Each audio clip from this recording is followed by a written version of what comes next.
Chapter 45. In respect of his interiors, every man is a spirit. Whoever duly considers the subject can know that the body does not think, because it is material, but that the soul, which is spiritual, does. The soul of man, upon the immortality of which many have written, is his spirit. For this, as to everything belonging to it, is immortal. This also is what thinks in the body, for it is spiritual. And what is spiritual receives what is spiritual and lives spiritually, which is to think and to will. Therefore, all rational life that appears in the body belongs to the soul, and nothing of it to the body. For the body, as said above, is material, and the material, which is the property of the body, is added to and, as it were, almost adjoined to the spirit, in order that the spirit of man may be able to live and perform uses in the natural world, all things of which are material, and in themselves devoid of life. And because the material does not live, but only the spiritual, it can be established that whatever lives in man is his spirit, and that the body merely serves it, just as what is instrumental serves a moving, living force.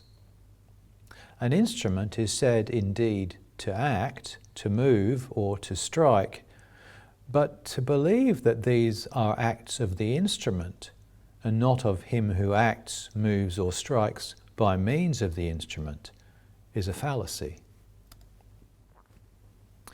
As everything in the body that lives and that acts and feels from that life belongs exclusively to the spirit, and nothing of it to the body, it follows that the spirit is the man himself. Or what is the same thing, that a man viewed in himself is a spirit, and is also in like form. For whatever lives and feels in man is his spirit, and everything in man, from his head to the sole of his foot, lives and feels. In consequence, when the body is separated from its spirit, which is what is called dying, man continues to be a man and to live.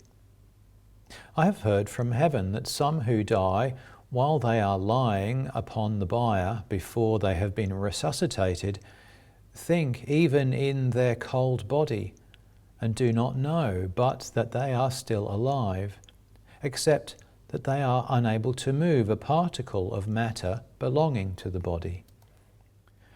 A man cannot think and will without there being a subject, that is, a substance, out of which and in which he can think and will.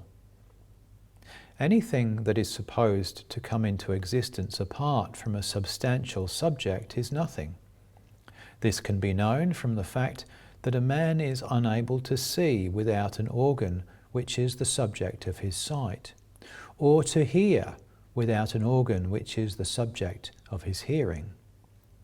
Apart from these organs, sight and hearing are nothing and are not given existence. The same is true of thought, which is an internal sight, and of perception, which is an internal hearing. Unless these were in substances, and from substances which are organic forms and subjects, they would have no existence at all. From these things it can be confirmed that man's spirit, as well as his body, is in a form, and that it is in a human form, and enjoys sensories and senses when separated from the body, the same as when it was in it, and that all the life of the eye and all the life of the ear, in a word, all the life of sense that man has, belong not to his body, but to his spirit, which dwells in these organs, and in their minutest particulars. This is why spirits see, hear, and feel as well as men. But after being loosed from the body, they do this not in the natural world, but in the spiritual world. The natural sensation that the spirit had when it was in the body, it had by means of the material part that was added to it. But even then, it also felt spiritually in thinking and willing. All this has been said to convince the rational man that viewed in himself man is a spirit, and that the corporeal part that is added to the spirit to enable it to perform its functions in the natural and material world is not the man, but only an instrument of his spirit. But confirmations from experience are preferable, because rational things are not grasped by many, and by those who have confirmed themselves in what is contrary, they are turned into matters of doubt by means of reasoning from the fallacies of the senses. Those who have confirmed themselves in what is contrary are accustomed to think that beasts likewise have life and sensations, and thus have a spiritual part, the same as man has, and yet that part dies with the body. But the spiritual of beasts is not the same quality as is the spiritual of man. For man has what beasts have not, an inmost into which the divine inflows, raising man up to itself, and thereby conjoining man to itself. Because of this, man, in contrast with beasts, can think about God and about the divine things of heaven and the church, and love God from these and in these, and thus be conjoined to him. And whatever can be conjoined to the divine cannot be dissipated, but whatever cannot be conjoined to the divine is dissipated. The inmost that man has, in contrast with beasts, has been treated of above.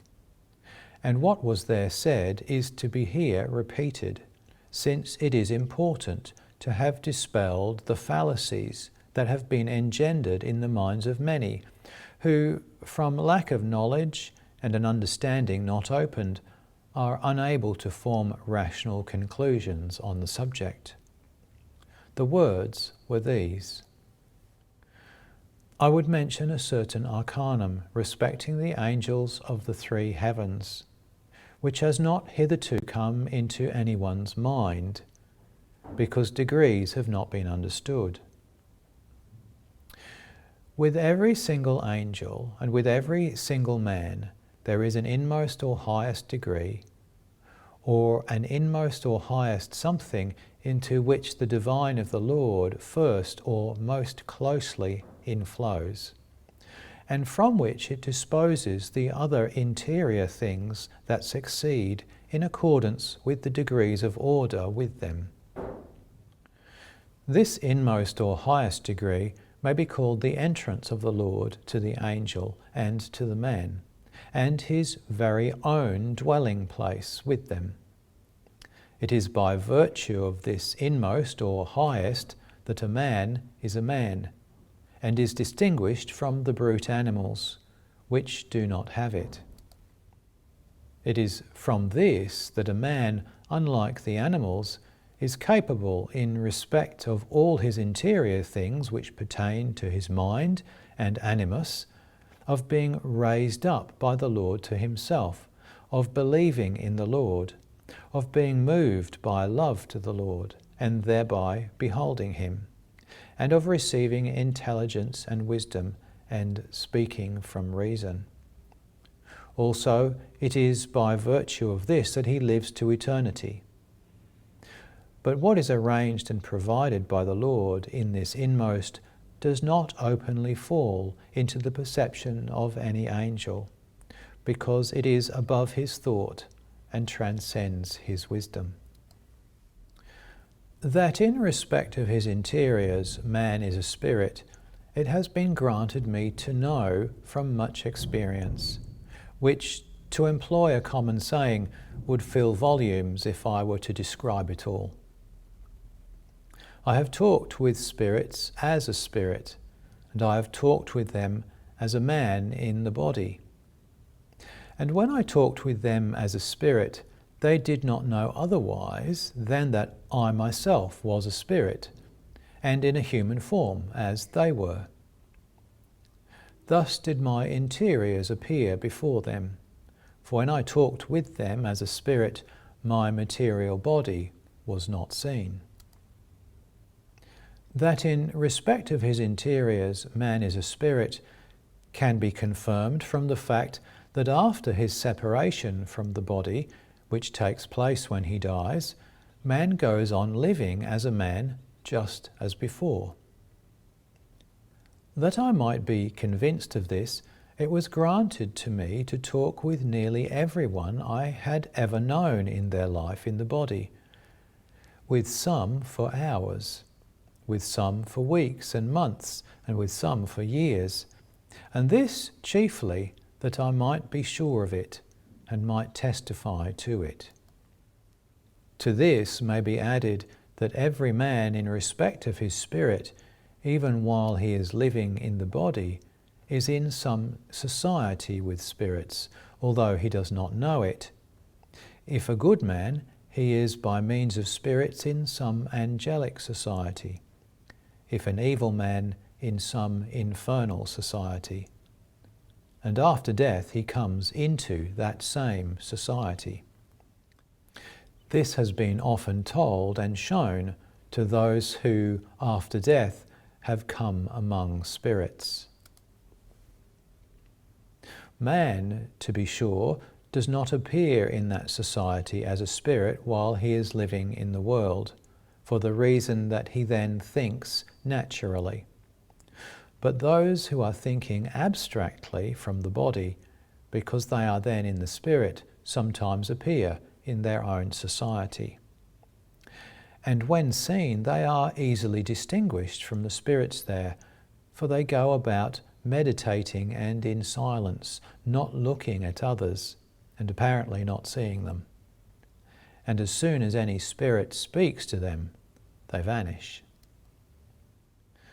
To make clear that man in respect of his interiors is a spirit, I wish to relate from experience what happens when man is withdrawn from the body, and what it is to be carried away by the spirit to another place. As regards the first, namely withdrawal from the body, it happens thus. Man is brought into a certain state that is midway between sleeping and waking.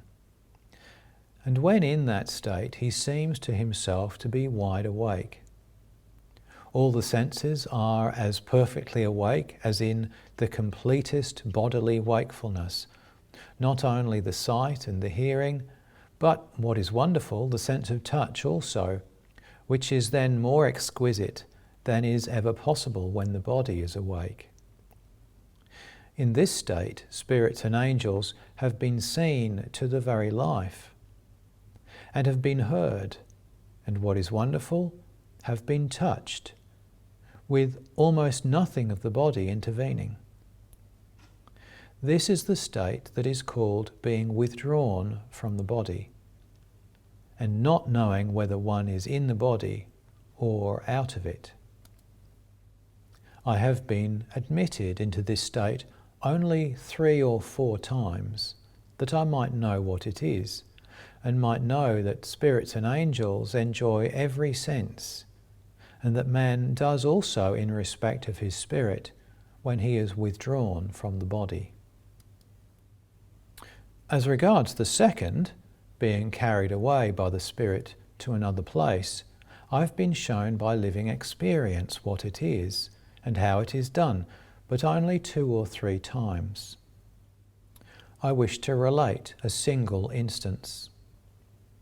Walking through the streets of a city and through fields, talking at the same time with spirits, I did not know otherwise than that I was fully awake and in possession of my usual sight. Thus I walked on without going astray, and all the while with clear vision, seeing groves, rivers, palaces, houses, men, and other objects. But after walking thus for some hours, suddenly I saw with my bodily eyes, and noted that I was in another place.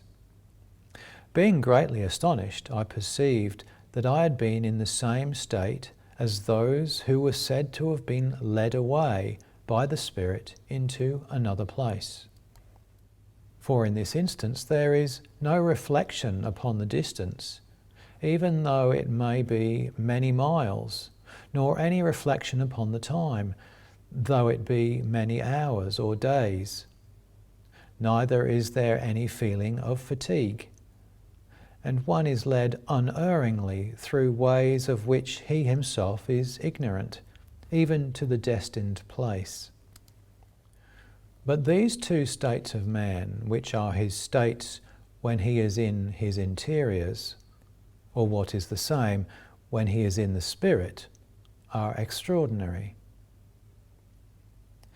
But as they are states known about in the Church, they were exhibited to me only that I might know what they are.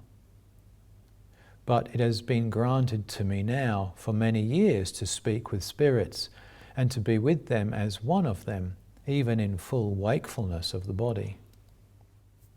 That in respect of his interiors man is a spirit can be further confirmed by the things said and shown above, where it is explained that heaven and hell are from the human race. That man is a spirit in respect of his interiors means in respect of the things pertaining to his thought and will, for these are the interiors themselves that make man to be man, and such a man as he is in respect of these interiors.